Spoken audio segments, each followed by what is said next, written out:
Welcome to the Quiet Warrior Show, where we help top leaders find their pathway to incredible success and a lifetime of happiness. Here is your host, Tom Dutta, the Quiet Warrior. All right, everybody, welcome to the Quiet Warrior Show. I'm your host, Tom Dutta. And hey, give us a like on the screen there to the YouTube channel so that we can get the live production out to you in the future and we can do more of these shows. Well, we're live streaming today. It's the next generation of taping for podcast. We're actually letting you peek into the studio to see the conversation with our guest. He's in the green room. We're live streaming across LinkedIn, Facebook, YouTube, Twitter. That's a mouthful, but we're there. And today I'm really excited. The guest I have on today, this is going to be a fun, hard-hitting, total mind-blowing experience. He's also written a book. Let me tell you a little bit about him before I bring him on the screen. His name is Arnaud Henneville-Wedholm. You know, these guys who have three names, he's already messing with me. I thought he was, because he lives in Sweden, he was Swedish, but he just told me he's French. So we'll have to ask him about that.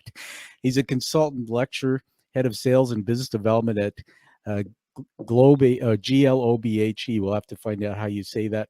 He's also the founder of multiple startups, including internalDesk, a SaaS platform for enterprise collaboration, where he served as COO. His interest areas include entrepreneurship, neuroscience, resilience, and making the world a better place. Lives in Stockholm, Sweden, which is cool, with his wife and three children.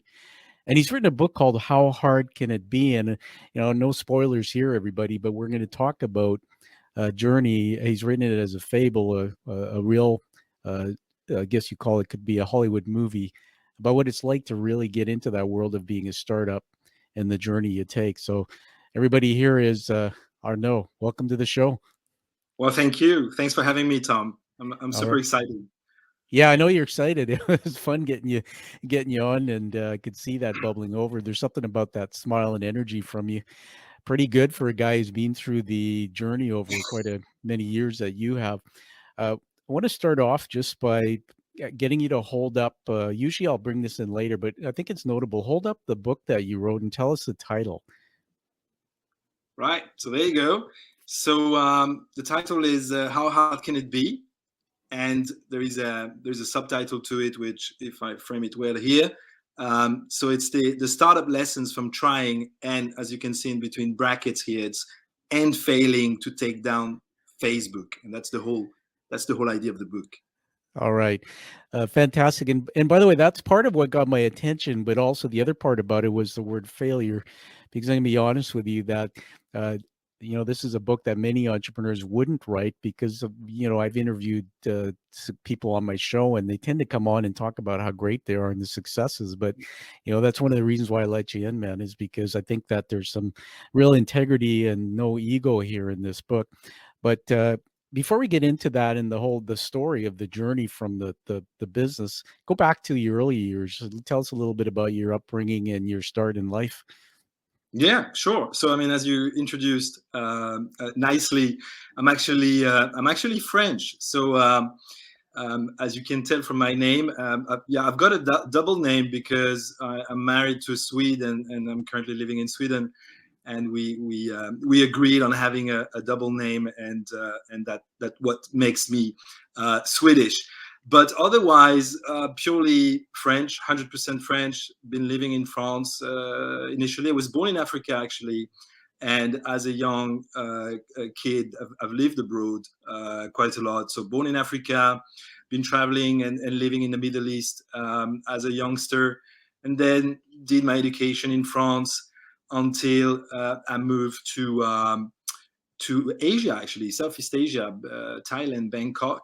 And lived there for a while, and then moved further in different countries, and eventually ended up in Stockholm, where I pursued my career after my education, and then, as I explained in the book, we moved quite a bit as a family down to Africa again, and the whole journey of the startup and my life pretty much to that day.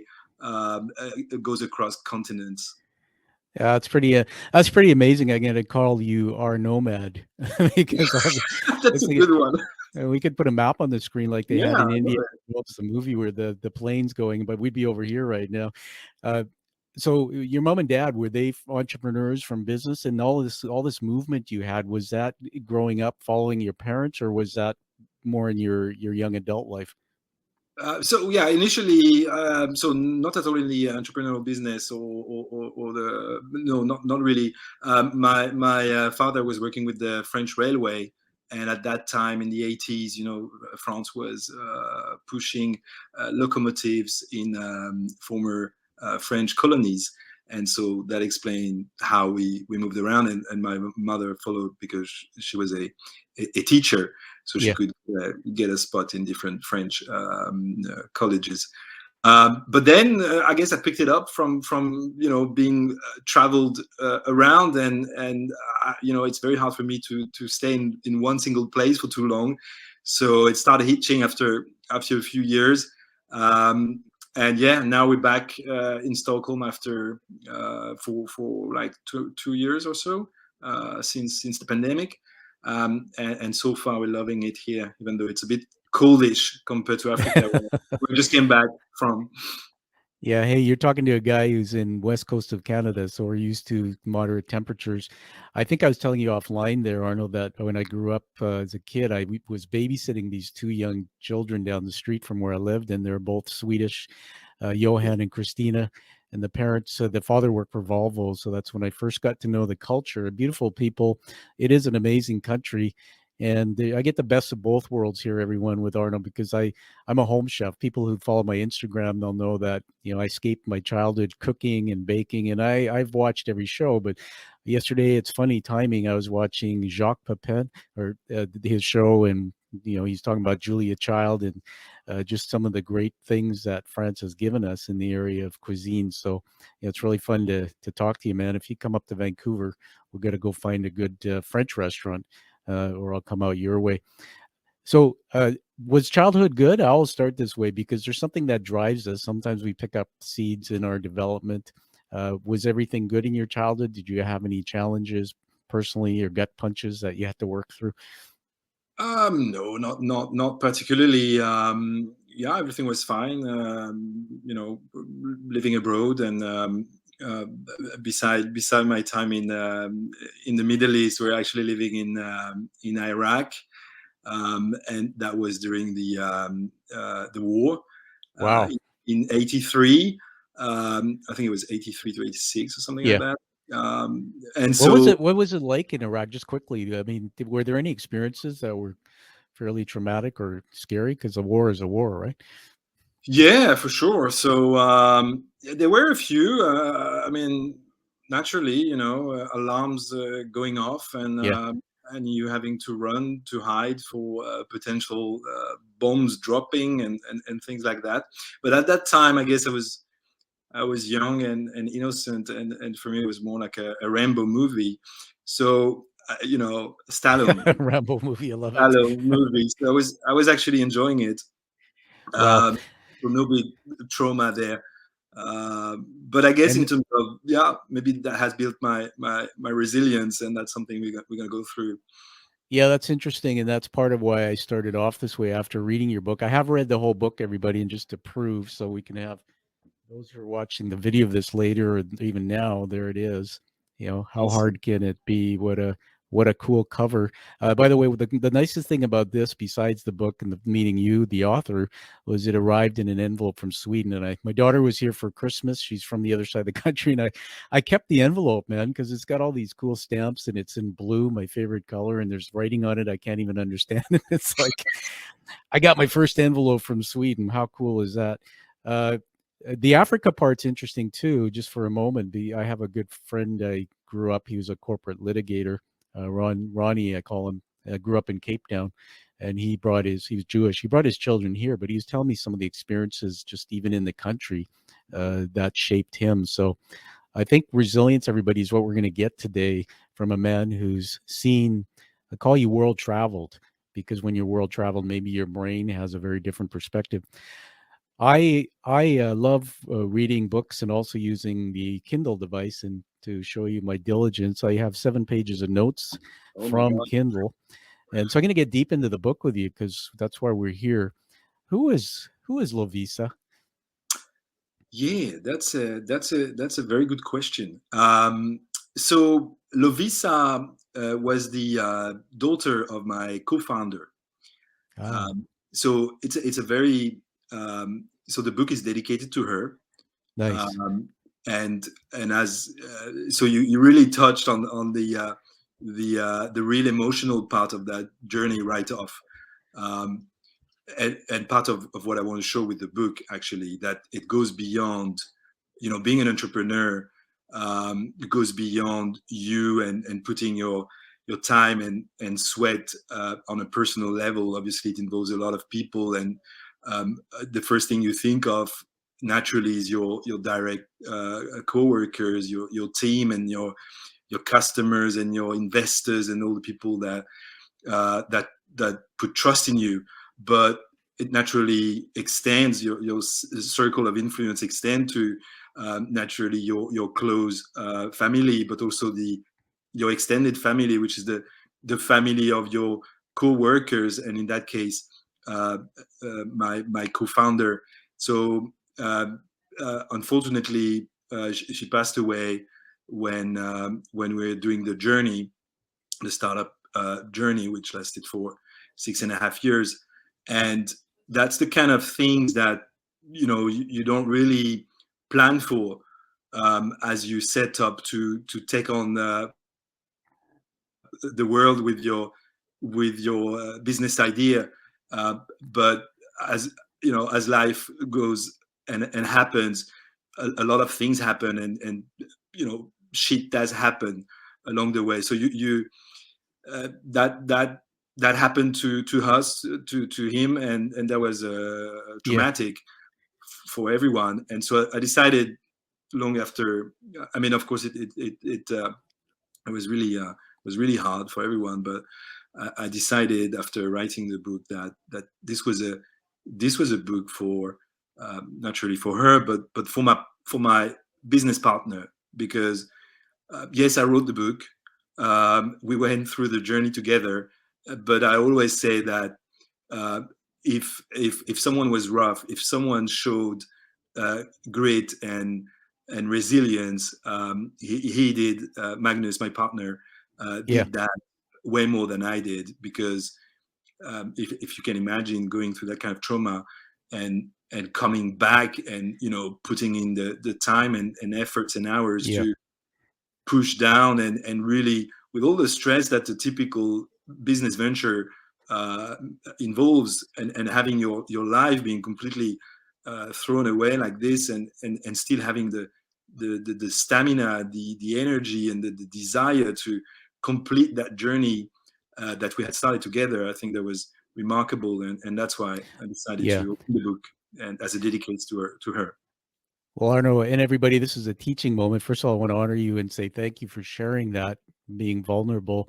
When you get the book, everybody, and by the way, I'm going to make a call to action here. Get Arnold's book. We're going to show it a few more times and read it. But how authors get known is, I'm an author. We aren't known unless you read it, but you post a review on Amazon, post a review on Goodreads.com, so people will know about the book. It actually triggers the bookstores and sales reps through Amazon to promote the book as you create that.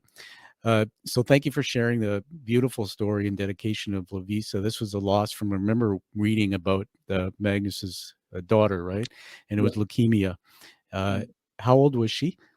3. Yeah, thank you.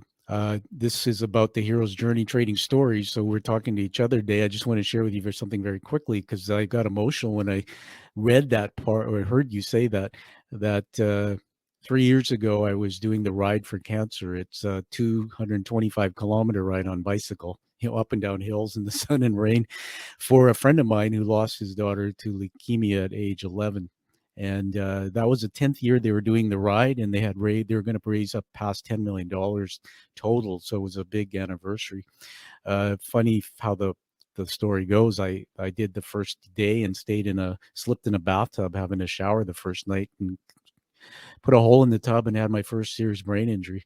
and I am still recovering from that today. But I remember on that ride that as we were at the starting line, Arnaud, and there were 1,600 bicycles, and the sun was coming up. We were at what's called Cloverdale Fairgrounds, ready to go. And they were on stage, and the guy who was introducing the ride said, "Take a look to your left, take a look to your right." And they said, "See all the bicycles that have yellow flags?" And those are people who are either battling cancer or who had somebody who passed from cancer. So last part of the story, I'm on the riding, and this guy whizzes by me, and he looked like he's about 70 years old. And I'm going like, "Excuse me, what? Come back here." He's got a yellow flag. I saw him at the first rest stop, and I said, "What's your story, man?" And he was on chemo.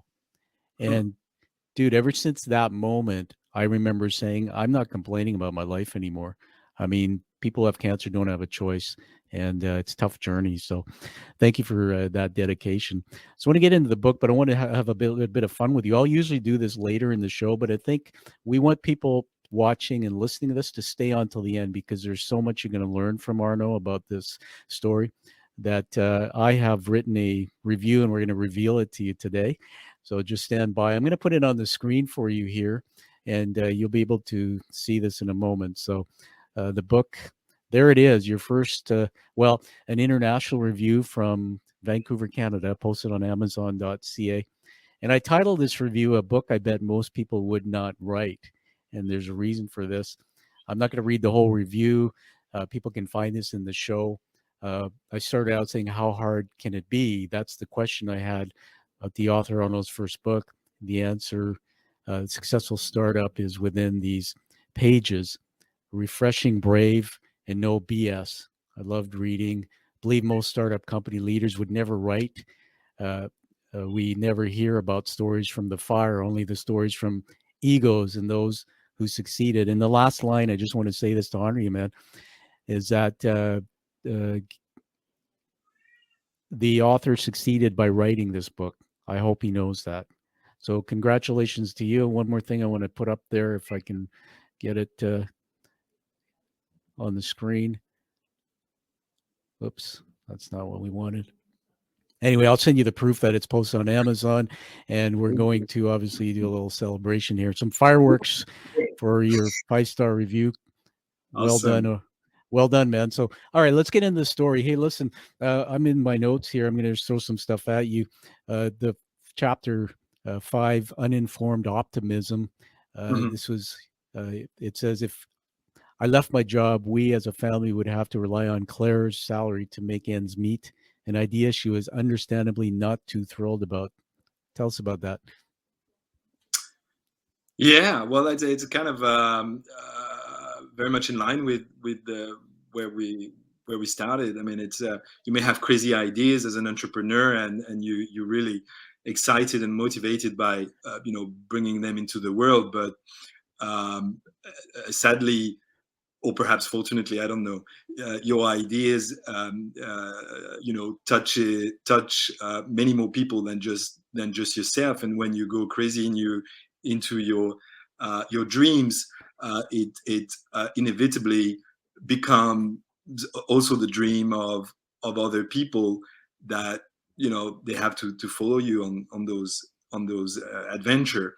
And so I was working as a consultant in management. I was doing change management for a large consultancy firm, and eventually, after many years of working with large corporations and trying to support them in cascading their internal initiatives, so sales initiative or strategic initiatives or whatever the case may be, eventually Magnus, we talked about, and I decided to try our own luck and try something together, and then that meant we had to let go of the comfort of our daily jobs, and that's hard. I mean, that's hard. Yeah. Really... Yeah, I want to jump in there because the thing about it said Claire's your wife. I think that's the name, and everybody in the book, it talks about that. And I want to riff on this for a minute with you from my own experience. My background is 30 years as a paid executive, and then I became sort of I did a startup in 2015. So that's why this is so meaningful. but I want to throw something at you as well. I don't know if you've seen the movie The Founder about McDonald's, the startup of McDonald's. Yeah, And Ray Kroc, right? yeah, Ray Kroc, and Yeah. it was played by the actor. His name escapes me, but he played Batman, believe it or not, Right. Keaton. Mhm. And there was a part of the movie. My wife would talk about it a lot because she's a paid employee and I'm an entrepreneur. That Ray was having difficulty in his marriage because his wife wanted the comforts and wanted the stability, and she didn't share the vision. She didn't understand all these crazy things he was doing, and yet he could see the vision, but he could only see the first step of the staircase. But he was like you; he seemed to be driven to find his way to that vision, and they end up divorcing.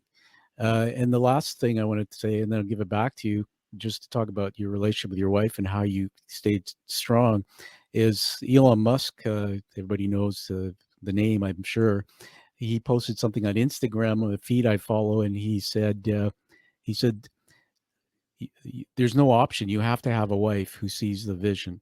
If you don't, then find somebody else. Those are pretty harsh words. So tell me this. I think one of the lessons in the book for me was the strength. You made a comment behind every man is a successful woman.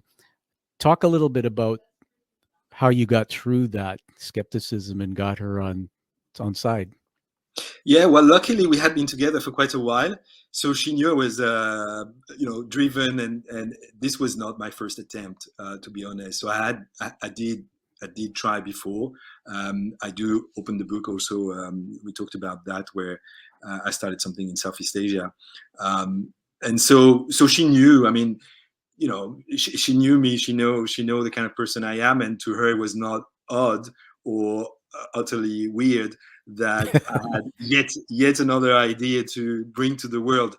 So even though I had a lot of work to do to convincing her that now it's time to try again, um, I mean, she resigned to she had to accept, because that's who I am. That's what I do. Yeah, I come yeah, up with you're stuff and try to make that happen. Yeah, so maybe the unsung hero here, and we'll attribute the show to both you and obviously all your partners and people, yeah, but the wives, the Claire, Yeah. and I certainly know if you and I had time offline to talk further, I could tell you about my journey through my own startup with the trials and tribulations of my marriage. In fact, my wife and I want to write a book together, and we thought the title might be Blood, Sweat, and Tears, because Right. that's really the truth about what you go through. Uh, so just tell us about the idea. So I don't want to spoil the thunder, but there is a URL that you guys captured, and coming from consulting into an idea you had. Just give us a sense of what that idea is, and then we'll get into the story. Sure. I mean, the idea. I mean, again, we are working as consultants, so we're working with behavioral change. So the core of what we do is understanding how we can help employees of large organizations develop the skills and the competencies in order to cascade, as it is said in the jargon of the industry, to cascade the initiative of the month, or of the quarter. And so that has a lot to do with developing, as I said, either internal capabilities, or internal mindset to make that happen. And sometimes it requires a big shift. Anyway, we're very focused on behaviors. We do change management, and at the same time as we do that, Facebook is really picking up speed. So we decided to launch our venture in 2012, and Facebook by then was sort of 6-7 years old, accelerating, getting speed, getting a lot of traction in terms of users. At that point, probably around 600,000-700,000, and in the offer or the service is a lot of nonsense, we feel, as management consultants, as behavioral experts. We cannot understand what drives 700,000 people scrolling through what we then called a feed of nonsense, and liking from their sofas pictures of cats with party hats, and content of All right, played. hold on. I got Right, this right. image. I got to get it out of my head. A cat with a party hat. My daughter's a cat lover. That is hilarious. Oh dear. I'm sorry for interrupting, but I just want to say Yes. this, that I do not like Facebook. I've been a Facebook user for a long time. My daughter's 24. She refuses to have a profile. I won't get into bashing Facebook. I'll tell you why I don't like it. If you listen to some of the things I do and my backstory, I think I mentioned my injury, brain injury. I slipped into depression. I'm a big advocate of mental health. And at the C-suite, the founder level where you sit, Arnaud, so many people have mental illness. Facebook is all about comparing yourself to others and, becoming addicted to the dopamine hit, anticipating number of likes. It is completely, some people call it wastebook. And in your book, I love how you characterized waste of time. I just don't see the purpose behind it. So anyway, thank you for letting me vent on that. Carry on. Awesome. I mean, you're totally on point, and that's what we notice at the same time. So not only you have this weird cultural behavior, it seems, and at the same time you have a lot of research popping up with how, just as you said, the use of Facebook leads to depression, leads to increase in teenage suicide.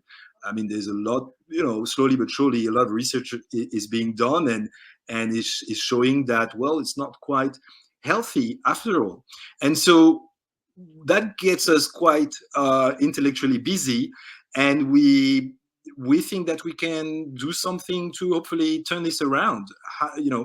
Again, we're driven by helping people become better versions of themselves, and we're looking for ways to go against Facebook, and find a mechanism, find a model to make that, and a proposition to make that compelling.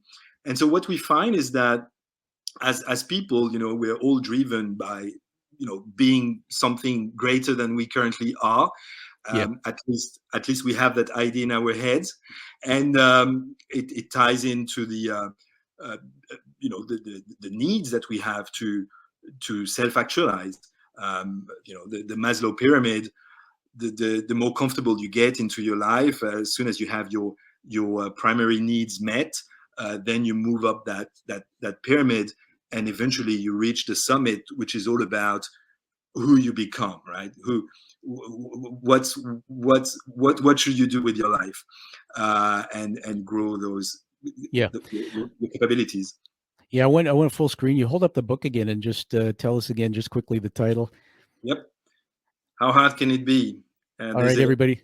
Yeah, we're talking to Arnaud here, who's the author of the book. How hard can it be? There's a byline there. He's pointing to it. Again, I gave it a 5-star review. I just shared that in the preview earlier in the show. Please get it. Please read it, and please post a review, which helps his knowledge and wisdom get known. As we go further in the story, you're going to learn why more and more. I say that this is a book. This is somebody who has a lot of wisdom. Something you said was interesting to me, and I love the positioning of, we all desire to be our the best version of ourselves. There's so many ways to say that, and you can tell me what you think about this. One of the things I struggled with all my life, and it came from my childhood, and I meet many people who are successful, but I said this in my TED talk when I did in 2020, that I realized later in life, in developing myself, Arnaud, that I was a self-worth chaser, not a success chaser. So I climbed the ladder and became a CEO and very successful in business. But when I got there, I was empty, and there was a hole in my soul. And it comes from things that happened earlier in my life. One of the things I always ask myself when I read a book like yours or meet somebody talented is why did you start the company? And that, I think what you said partly answered my question, that there was a deeper meaning and purpose behind this. It wasn't just about money, right? It was about doing something to be in service or change the world. So let's fast forward in the story. We're going to give you snippets, everybody. Not going to steal it all, because we want you to get this book. But there you were. And so the company started. You had this idea, which you greatly explained to us. We're now in chapter 7, Growing Pains, and page 76 on my reading. I'm just going to read this and give it back to you. I put trouble in the margin. We were in shock when we realized our engine for growth had stalled. What's going on? Yeah, well, it's the startup journey, at its core. The startup, the journey is filled with ups and downs, Yeah, and peaks and valleys, and trials and error, and near death experiences, and you have all that in the journey, and we got a lot of those, like every startup who yeah, goes on that journey. And that, to piggyback on what you said when you opened the forum here, most of the books that you can find are indeed written from a success perspective, because it's hard to talk about failure, and it's hard to, if you haven't made it, typically you would you would believe that failure is your own, right? You are the one who failed, where in fact, that's right. right, the project failed. So those who have failed along that journey haven't done what I've done, which is writing a book about it, because they feel that they are, they lost self-worth. um, yeah, that's a Yeah, whole we topic can. we can discuss. um, but that's the essence of the journey, and that's part of the things I want to show with the book. It's not about the end goal, and to refer back to what you were saying, money, is irrelevant at the end of the day. You see a lot of people who are super successful, being CEOs or being billionaires, or whatever, and yet committing suicide, because the chase of the hunt of the money was fun for a little while, but once you have it, and you realize, well, actually that wasn't what would fulfill me, because what fulfilled people is, as we said, is becoming what they want to become, or becoming something that adds value to someone else.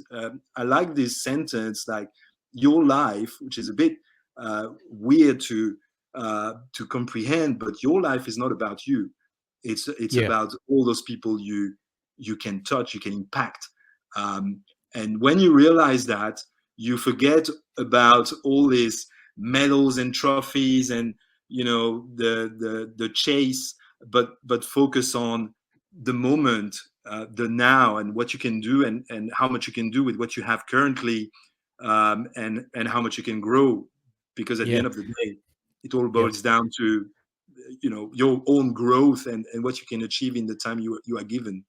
Yeah, I really love it. Everybody teaching moments all over the place here, and so in that chapter, when growing pains, I think one of the things you said, which is so meaningful as a lesson, Arno, is that a lot of the books and literature out there do point this amazing thing of starting your own business.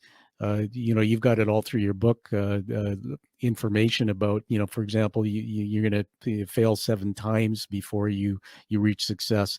We see in Canada or North American statistics that 90% or plus of small business, which, by the way, is the economic engine of the world. It's not big corporations, right? That they fail. The mindset. I just want to say this because you said something about millionaires, billionaires, or I think you said that, and then suicide. Everybody, this is really. I got to honor you, man. I love the fact that you've got such integrity to talk about this, but this is the human side. And I've done a lot of studying on brain science because of my own journey in the last few years. And there's neuromodulators. I'm getting a little techie with you here, but just doing this for a reason. There's neuromodulators in our brains. Some people might recognize serotonin, dopamine. If you've ever met anybody that's being treated for depression, Arno, and you talk to their psychiatrist, you'll start hearing about levels and balancing out levels.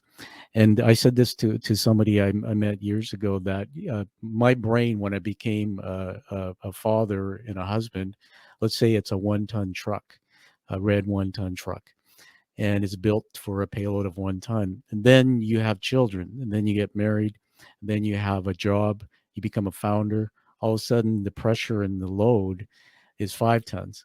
Mm. And I'm just going to say openly that I believe that it's not a matter of if, but when you experience some form of mental illness. Mm. And if you can't wake up in the morning and experience joy and happiness from within, serotonin is a neuromodulator that makes you feel just okay or happy with what you have. And so I met a lot of people, high performing founders, CEOs, executives in my time, that are doing what you were doing for the wrong reason. It's because there's something missing. The dopamine is anticipation of reward, and so that gives you that adrenaline and that great rush. So thank you for going there a little bit about mental health, you taking care of it. I just want to read something else here. You brought up something when the company started having some challenges. You brought up a comment about the ice bucket challenge. Tell us about that. I think it said you took 6 months and I put failure to test. So tell us about that. So we're doing challenges. So to challenge Facebook, the idea is that we challenge. So through that mechanism of challenge, we create this application that allows people to challenge themselves and one another. And the big idea is that as we are all driven by challenges and by becoming, creating something greater for ourselves, the challenge would allow us to really take on that big dream that we all have and actually broadcast it to the world, at least broadcast the completion of it. And so we see a lot of people challenging themselves and challenging their friends to all sorts of things, from, to start training for a marathon or learn Chinese or stop smoking or lose weight or whatnot. And yet, as a lot of challenges are created, very few are completed. And that's human behavior in a nutshell. Nothing really goes viral. Nothing happens. People do not complete their challenges. And people find excuses for themselves, even though initially they did commit themselves to do something different. We didn't ask them to do so. There was no gun on their head for them to do so. They, from themselves, from within, decide that they need to do something different. And yet, when given the opportunity, very few people would do it. And that is tricky. I mean, that is human behavior in a nutshell. You get busy with all sorts of things. You get to travel. Yeah. Not anymore. But, life happens, and then you deprioritize what apparently was a big priority of yours. And it's interesting to have this conversation right now because this is January, and a lot of people are signing up for gym memberships. Setting goals, yeah. Right? And you see this every year. The biggest funny about that is most gym memberships don't get used. Well, exactly. Because it's easy to have big dreams, right? It's very easy to come up with something crazy. Like I'm gonna, build up so much muscle. I'm gonna be a CEO in 2 years. I'm gonna do an ultra marathon or whatever, or really whatever your ambition is. And if you have too big ambitions and you look at the big thing and you cannot break it into small pieces that you would swallow slowly as you go forward, and create that dopamine, not from getting the actual thing at the end, but from the release of it as you achieve small steps towards that success, right? Yeah, it's so well said. Everybody, we're talking to Arnaud, the author of the book, and I'm going to hold it up this time, How Hard Can It Be? And he talks about success, but also failures of a startup. The interesting thing about dopamine is that I learned is people think it's when you get the actual goal, the reward, but dopamine's released in anticipation of reward. And it's just so counterintuitive to me. What a cool idea, though, everyone, that you're hearing that. I mean, it sounded cool to me that, hey, why don't we gamify this thing to help people set challenges and use it at, maybe in the workplace or whatever. But then again, do you want to be online and, have somebody kick your butt or to show that you're failing in your challenge? Hey, dude, I'd love to get into a game with you and kick your butt, because I think you would push me to the highest level, given that you've got that resilience. But I gotta say this because my brain's multidimensional, that I had a journey in my head about all those and I've never watched them because I just don't like them. Those virtual reality shows, like Everybody on the Island, they're competing against each other. It's all prescripted, blah blah blah. And I guess that's really the truth here. That if I open myself up to vulnerability on Facebook as a human being, and I show that I'm failing at a challenge, I got to deal with the mindset of that, right? What are people going to think about my fears? And I love the idea, because if you could accomplish that, if you could pull that off, right? Talk about a ripple effect in terms of teaching people resilience and how to actually, achieve. I want to get back into the book for a minute here in my notes. That you had a big win, and the chapter 8, we see the word pivot. So we're talking about, your startup journey, and the company started struggling because the idea didn't seem to stick. But then there's this word pivot, and I wrote down here, you had first client, and I wrote the symbol $ equals $. And I think you were looking to get some funding, and there's a very interesting comment, which seems like, but it's like you can't raise money without an income stream. And I think there are many startups, I know people I know who are busy with the idea, getting it out there, but they don't realize there's no cash flow, and you can't bring on new people and build without finance. So something happened. You had a big win, and then you met somebody named Pio. Tell us a bit about that, as that part of the story. Yeah. So yeah, I mean, eventually, as we try to displace Facebook, and we kind of are not successful, not because of our own limitations. I mean, the platform was working, etc., etc., but because people do not actually do what they themselves commit to do, because it's human nature and it's hard. We decide to take that challenge platform into the corporate world, and this time, since we have that wonderful platform that does the trick, we invite corporate leaders, HR directors, senior vice president of sales, whatever the function is, and they manage people, to challenge their own staff to do things, to like a sales challenge, for example, to increase sales for the quarter, or to reduce inventories for service aftermarket people, for example, or to talk about corporate values in a large organization. And that is fairly easy to do, because the leader has something on his mind, and he or she has a strategy to be implemented.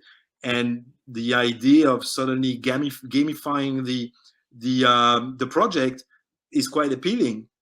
And what we want to do, instead of the typical change management way, which is top down, right? So you have this strategy that you need to execute, and then you cascade it down through the organization, and every level management has his own task of things to do, and eventually it trickles down to the front employees. Here we want to bring the frontline employees into the change process itself by making it more engaging, more fun, more gamified.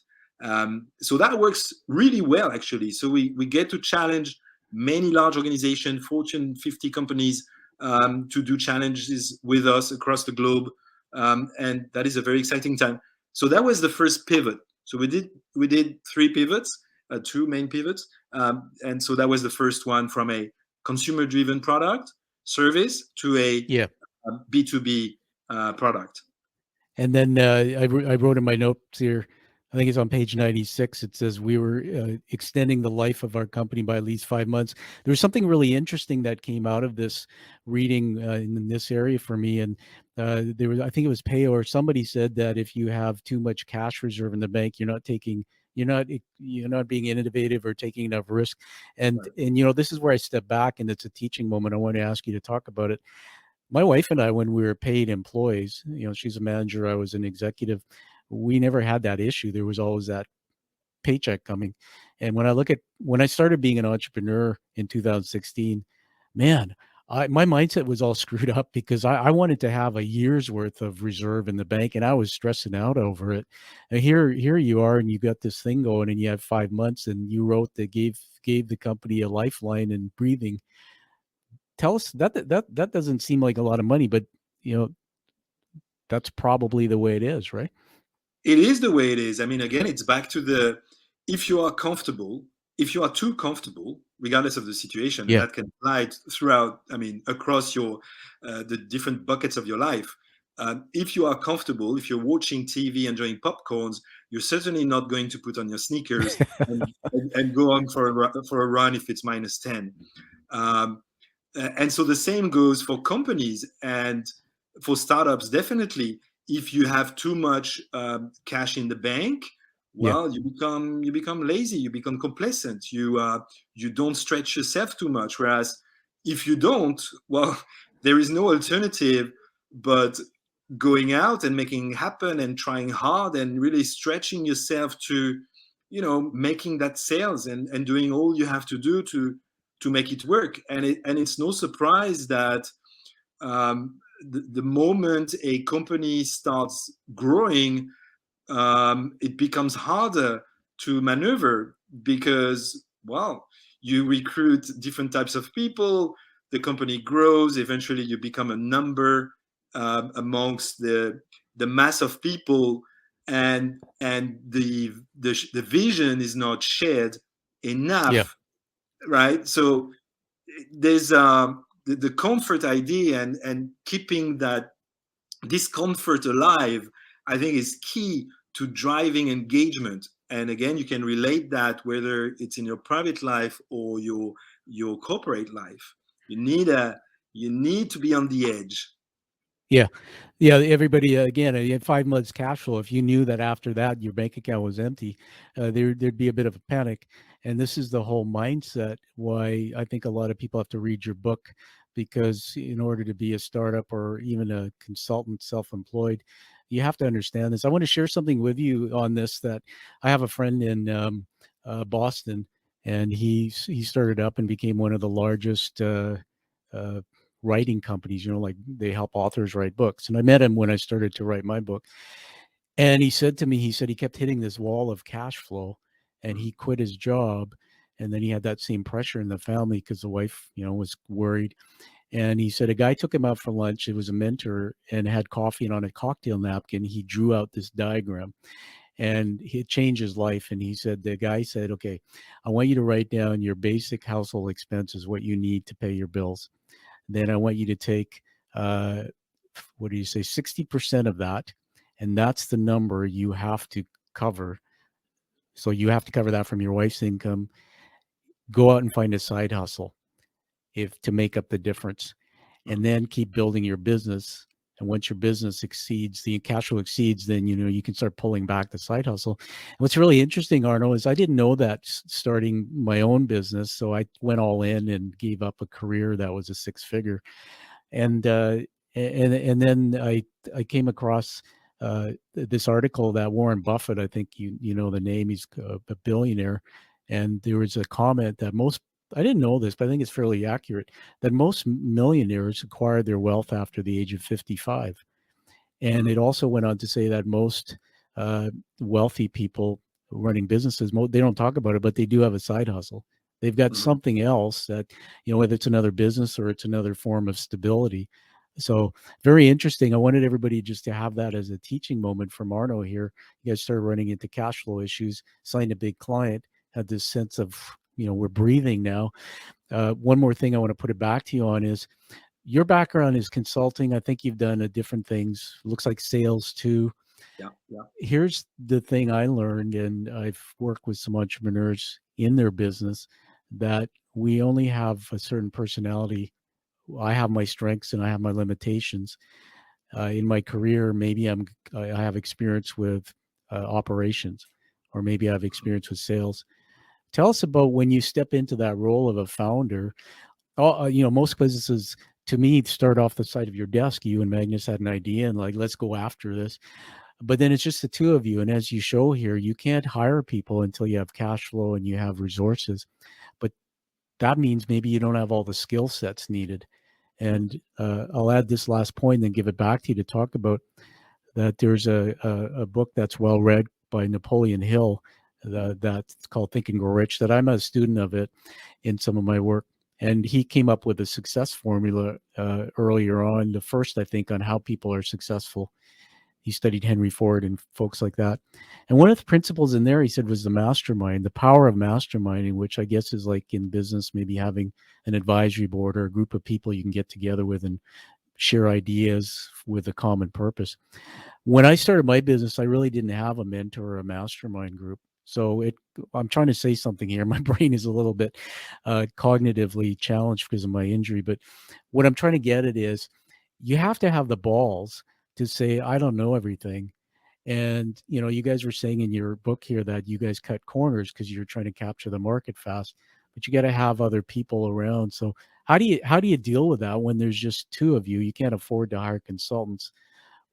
How do you manage those risks? Yeah, no, that's a brilliant question, Tom. Well, you do what entrepreneurs do, right? They are multi-talented, or they try to be multi-talented. So we found ourselves being lawyers, being sort of consultants. We're kind of doing everything, but it's true that we had our core. We all have a core, and Magnus was definitely on the sort of administration, the very structure things that we have to do legally, and the financing part, and Yeah. all that very structured work. Whereas I was more the cowboy in a way, the one doing the relationship with the clients, the one actively going to potential prospects.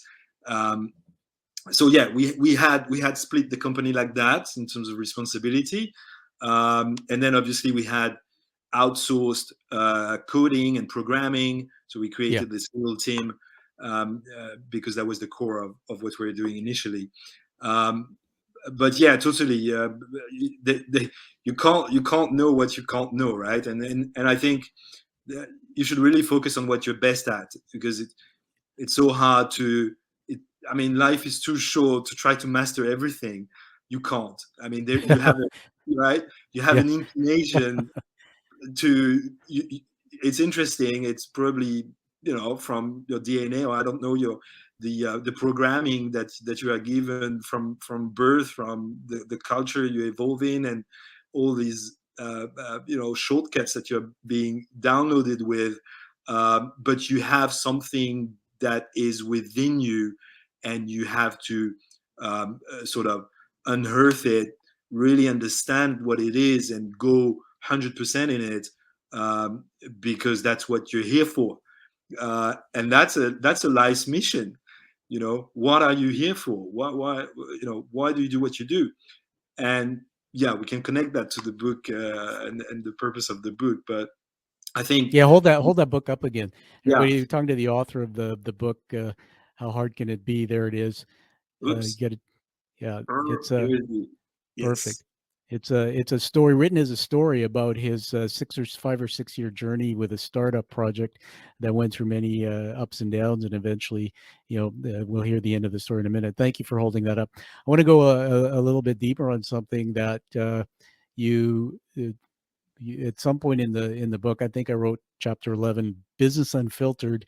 You were doing talk to some MBA students, and I think you had this talk about business unfiltered, and the word unfiltered had a specific meaning. Just tell us a little bit about that, because here you are talking to young minds who are obviously maybe looking to be startups or entrepreneurs themselves. Yeah. This is a funny story, actually. So the book is the real thing, right? It's the behind the scenes of entrepreneurship. It's what really happens during the journey, and as you say, it's the unfiltered version. So as far as this particular anecdote goes, I got invited to my former university to deliver a talk about entrepreneurship and innovation, and startup life, to 200 MBA students. And so obviously I had never done that, but I threw myself into the experience, flew to the UK, and somehow made it in time. I explained the whole story as it unfolds, and step onto stage and deliver that keynote, or that lecture, to these students. And as I prepared the lecture, I was thinking of, okay, what would I have wanted myself to hear if I had been sitting in that in that amphitheater. And what I would have wanted to hear is the truth, again, the no BS version of it. And I think what we're fed with today and everywhere, not only in books and not only specifically in entrepreneurship or business, I mean, everywhere you look at, whether it's on TV or on the billboards that you pass by where you drive your car or on Instagram, is solely focused on success. I mean, the shiny part of it, the glamour, the you know, the cash, the how easy it is, you know, just start a side hustle, struggle a little bit, and then get purchased and welcome to the unicorn land, where you have you know, rainbow sunshine and free popcorn. But it doesn't work this way, unfortunately. And we're sold that you know, horseshit kind of story, but that's not the truth. It gives people a false impression. It delivers this narrative of I mean, it's almost like it's built into our culture that if you try a little bit, you know, it's going to be okay. You're going to get acquired and life will be good. Well, sadly, it's not. And so the talk I delivered was really that. I mean, what does it mean to be an entrepreneur? And as we initiated this call with, it's the ups and downs, it's the failures and it's the pivots and it's the struggle and it's the personal issues and it's the family problems and it's all of it. And eventually, even if you do all you have to do and you work hard and you have successes and it all looks fine, it still doesn't turn out the way you wanted it to turn out, because that's the case for 9 out of 10 of us. It's 90% of us who fail. And my take on the talk was really to deliver that, and that's also what triggered the book afterwards. Is that reflection post the entire journey. Let's stop talking solely about shiny success and the things that happens to the 0.1, you know, 0.00001%, the Elon Musk, you know, the Steve Jobs, Richard Branson that flies in space.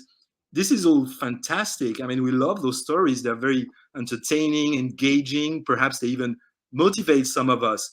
But in any case, do they help you as a young entrepreneur start your journey and actually appreciate what it takes to make it work? And so that's really what I come up with. What I bring to the table is the real thing, the real journey, no BS. You know, if you want to do the startup journey, that's what you have to go through. Yeah, you and I got to eat some popcorn together and do another show on this. I mean, if you're okay with time, I'm going to keep you on for a bit longer because there's so much I want to talk to you about. I wrote down, he talked about in the book, everybody, about the term the unfiltered. The word he was intending was, this is just another way of saying bullshit.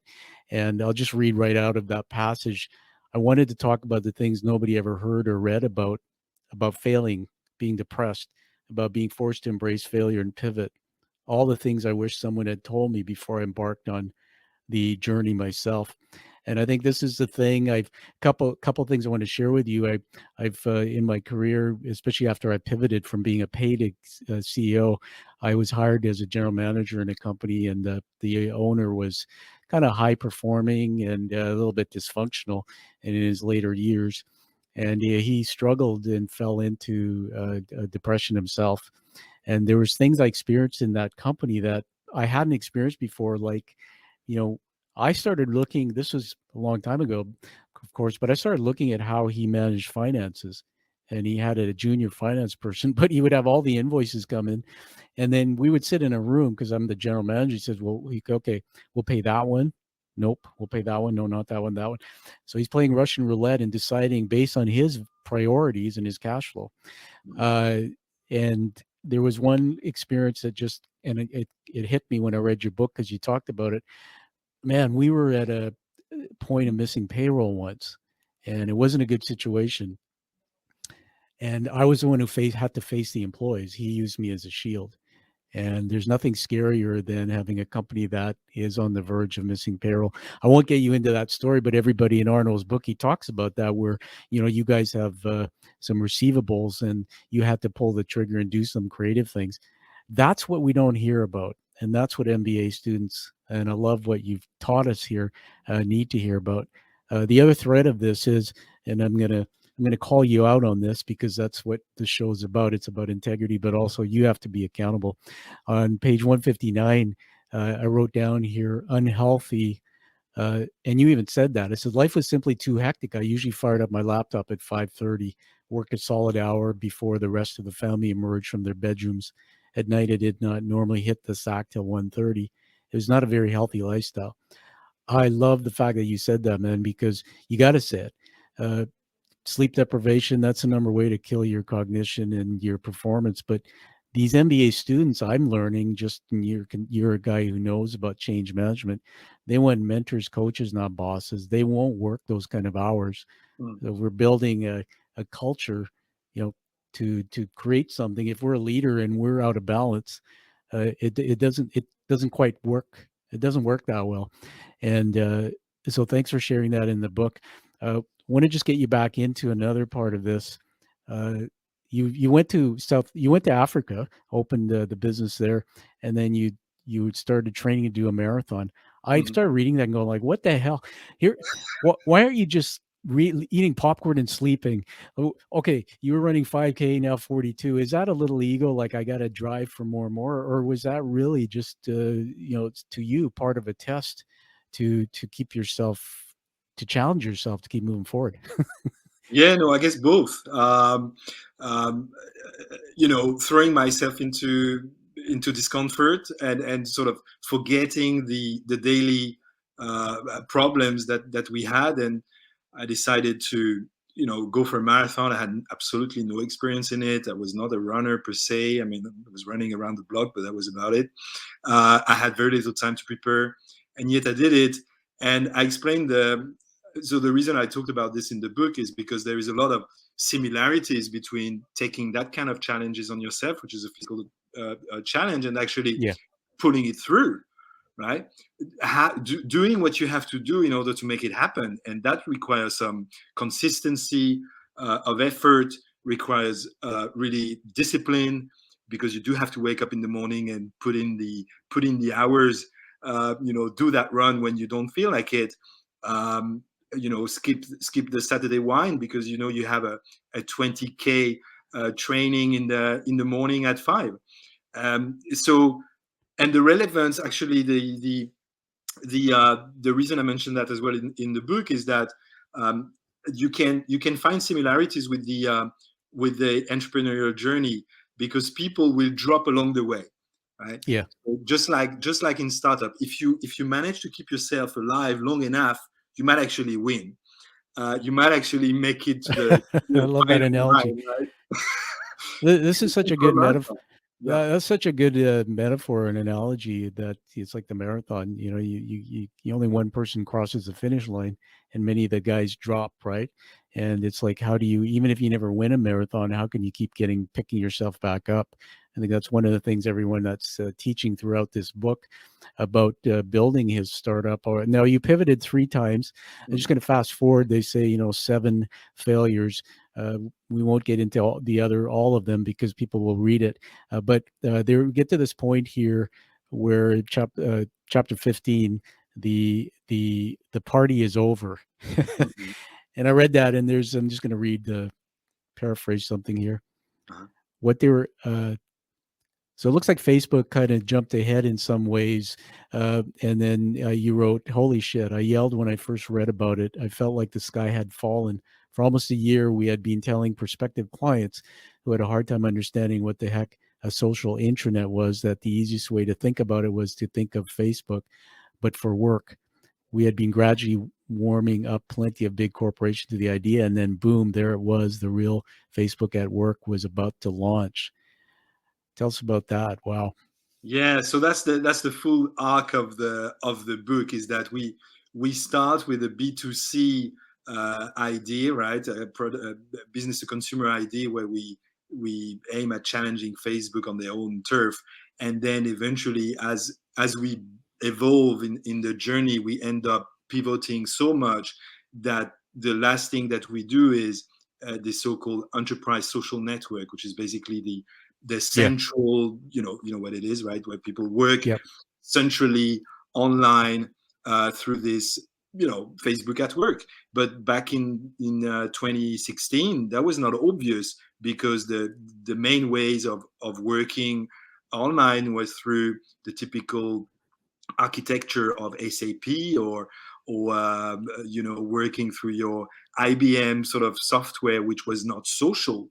And so when we came up with that feed, lookalike Facebook, where departments were connected to and could all interact and share files and discuss ideas, and anyone could contribute.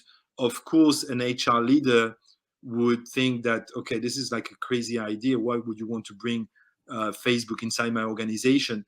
And then eventually we did sign a few clients, but we were really in shock where Facebook decided to launch their own version of it, with obviously all the backup that they have.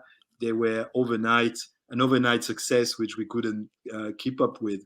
So it's from Facebook to Facebook, and today it's called Meta, but Yeah. back then it was called Facebook. So it's the full journey. I mean, I know you love the hero's journey, but there you have it.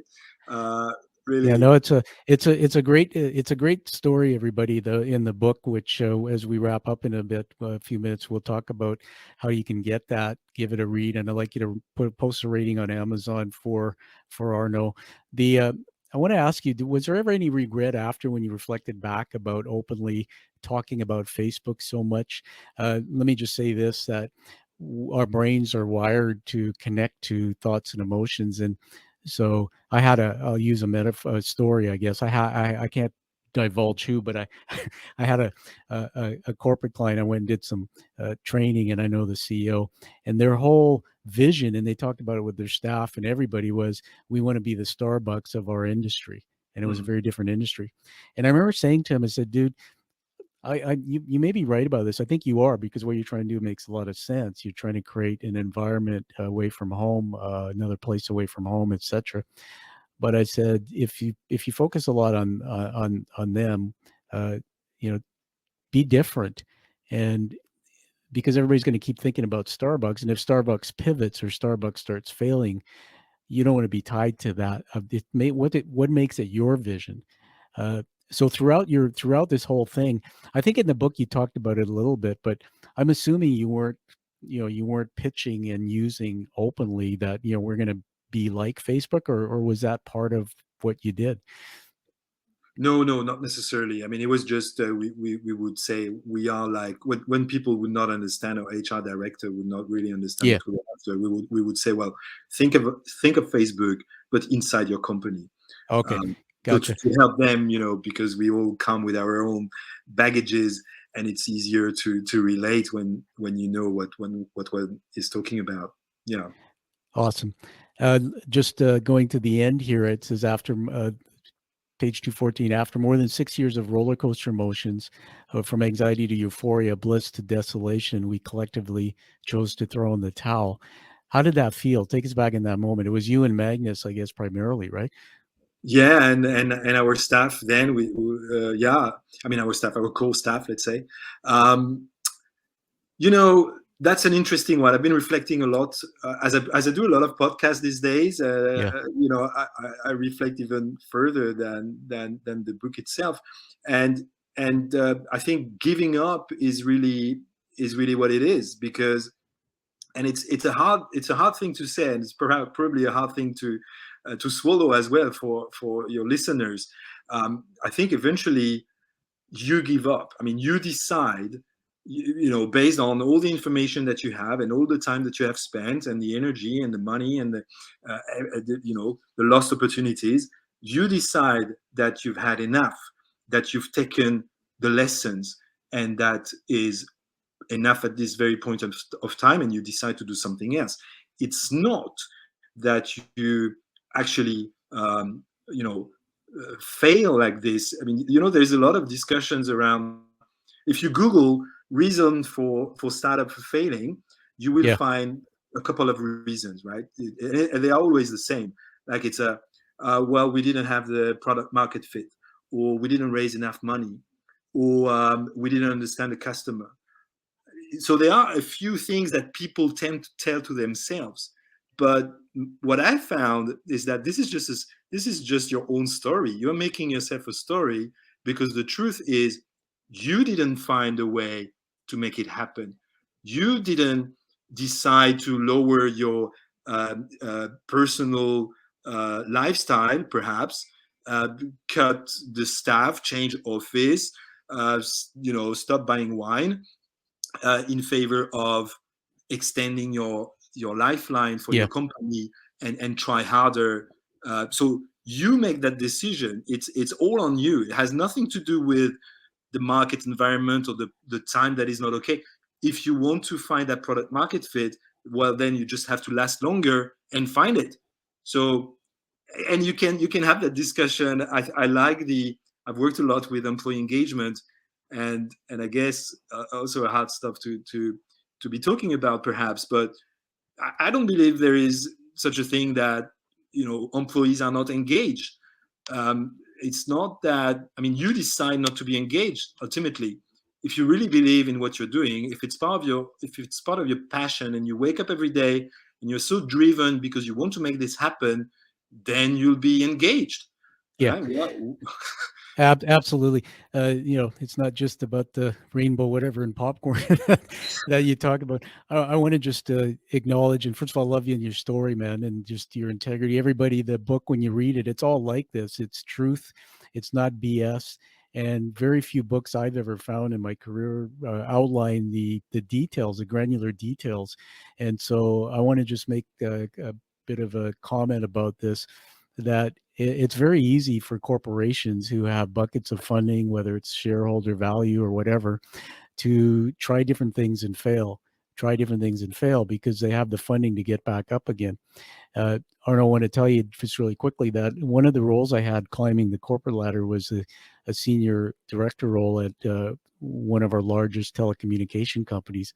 And they had just merged, and this goes back 20 years. Mm-hmm. And they came in, and it was traditional telephony back then, twisted copper pair wires, right? Payphones. Imagine that. And the CEO came in, was from the UK, son of a wireman, or a guy who climbed telephone poles, but very smart. They pivoted. The board said, we got to, and they saw the future. So they transformed the company into data, internet, wireless, all those things we see today that are part of a phone company. They merged another big telephone company in our province next door to British Columbia here. And so this became a multi-billion company overnight. They hired Boston Consulting Group. And I say this because you're a consultant. So, and now the CEO, and I don't mean this to label consultants, the CEO's view is consultants regurgitate information, they leave, they don't stay for execution, which is why I find you a maven, because not only everybody does Arnaud have consulting experience, but you also have execution experience from going through the startup curve, which makes you an asset, I think. Anyway, they started spending money like drunken sailors. This was a 7-8 billion company, and the stock price was $42 when I started there. Less than a year later, it was $15, $7 a share. Scary. And the shareholders started pounding and hitting the company hard. I was taken out for dinner. They put me on a program called Fueling Our Future, believe it or not. I mean, talk about a great way to spin this. There were 40 of us sitting in a room at a hotel, and the CEO stood up and said, "You're all here because you're leaders of the future of this company." And so there was a letter in front of us at our dinner plates. And then he said, "If any of you see yourselves in the future of this company, please leave now." And I'm telling you, my heart went into my throat. And he said, the reason why I say that is because all of you are going to work with the consulting group, and you're going to drive $500 million in costs out of this company. And we went 5,000 heads. And my heart just broke, man, because it's like, that's one of the things that drove me out of corporate, was this ridiculous. And they basically went so fast, they forgot that they had a union environment and culture. So they actually set up a business transformation office. And I know you know this because of your background, for change management. They hired a senior guy to run it, but they ran into all sorts of problems. And one of the things you said, which inspired me just minutes ago, is that that's why everybody, Arnaud, has integrity, that you have to know when to say we're failing. You have to know when to say we're hitting the wall and we need to stop. We need to do something different. So I'll finish the story with this. The CEO, when he stood up and said that to us, it scared the hell out of me, because I had just changed a 15-year career in banking to something completely different, had a young daughter, my wife. And he turned around and he said, he called on a lady in the audience. He said, come up here. And he said, come up here. And he said, I want you to kick me in the ass. And he literally said, I want you to give me a kick in the ass. And then he turned around and he said, every one of you, I want you to know that the reason we're here is because of me. He says, my lack of accountability, my lack of, making the right decisions, or maybe going too fast with the wrong decisions. So he took personal responsibility. And I think that's one of the things that's rare, and why I'm going to finish with honoring you with an award here, that I wrote this down my paper.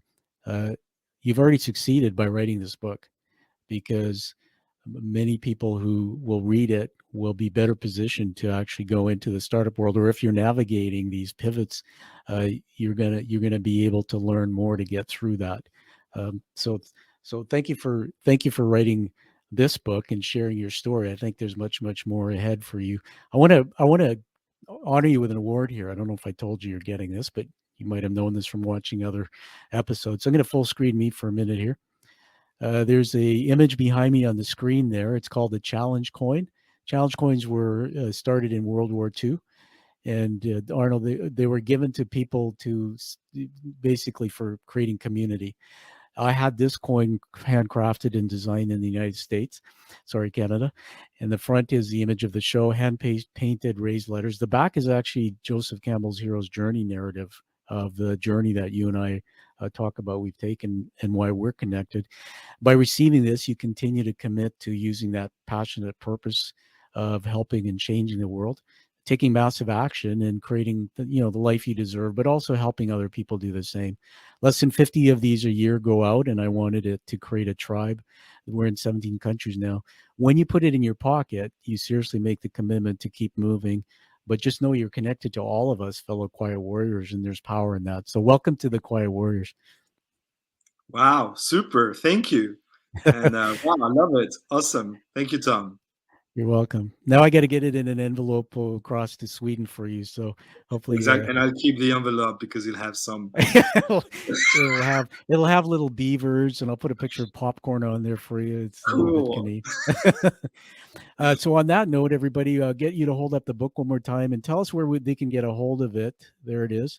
Yeah, there it is. So actually, it's not hard to find, unlike the title.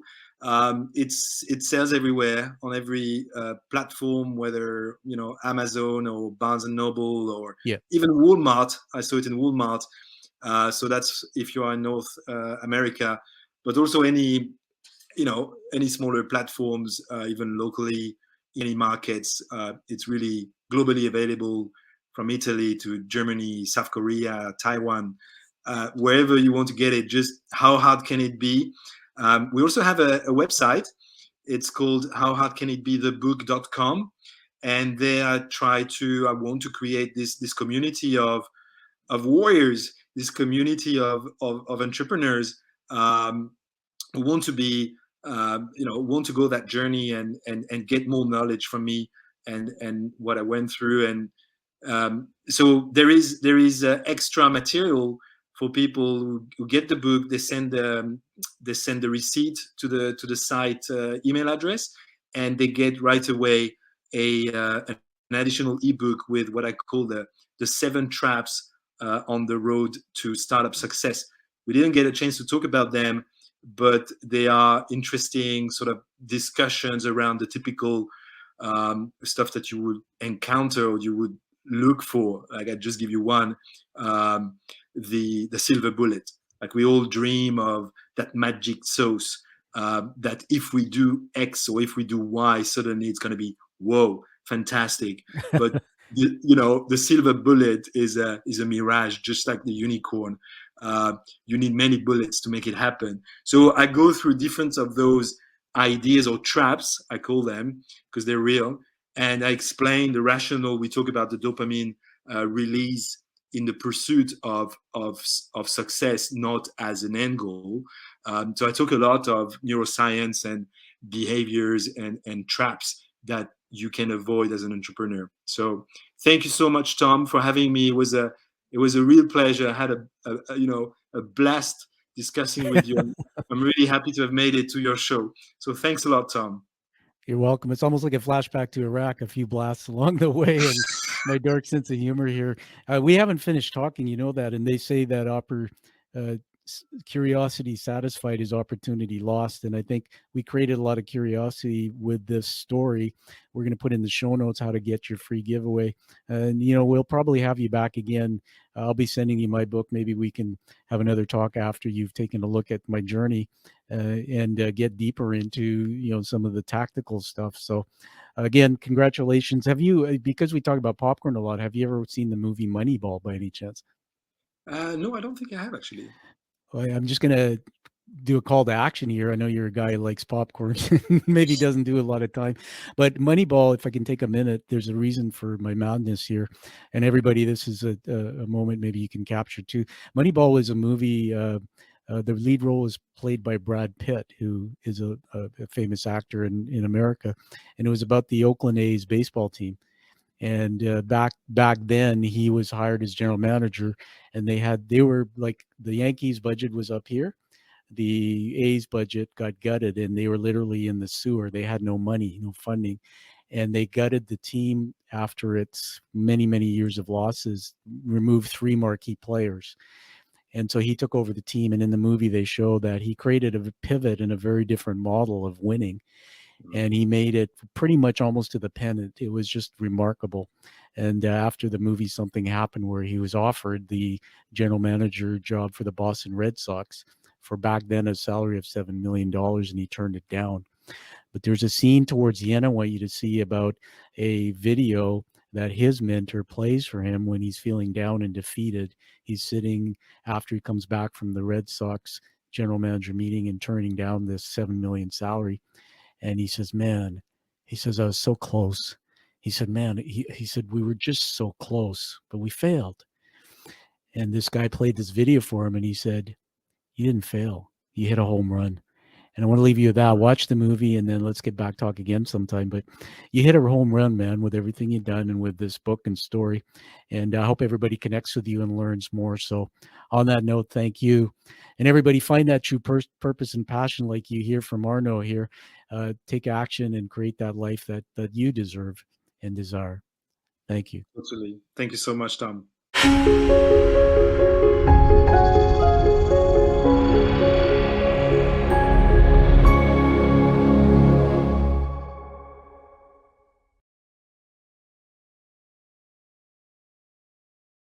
Thank you for listening to The Quiet Warrior Show. Create is a motive-based leadership development firm. www.kreat.ca